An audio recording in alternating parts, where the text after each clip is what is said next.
Masundo kita nganyan. Kakatapos ko lang magkarigos.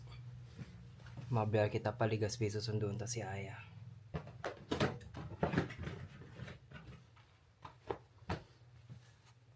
Let's go. Nawirata nakasakay ka dyan. May baka man pagsundo. Tuesday. Law mo na ka mo dumantolo. Time check. 1.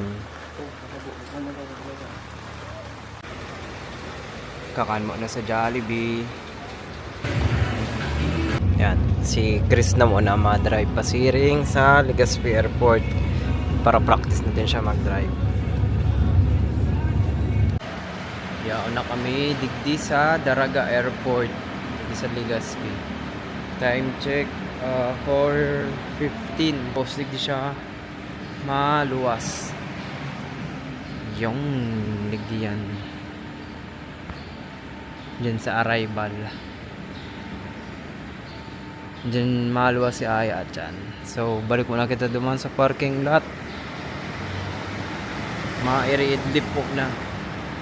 Kung maka-idlip, pudig titrace ko kung hay na ang airplane ni Aya. Di ko nahiling sa application na Flight Radar. Wait lang, pailing ko sa yan. Yun.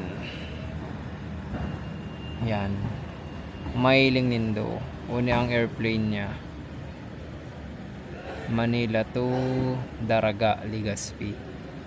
Yan, nag-iikot pa lang siya. Yan o. Yan, naghihiro na. Tapos, dyan may hiling kung pirang minutes ang arriving niya. Mapang nakalag, ibig sabihin hindi pa naglalayog. So yan, time check 5:20. Bali nag-aalat na lang kita mag-abot siya. So nagland na yung nagland na si eroplano niya. Pangalat-alat na lang.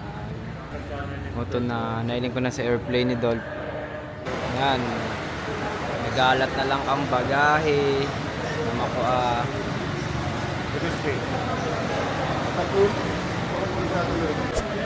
Yao na tidol. Bangis. Diyan pa nga.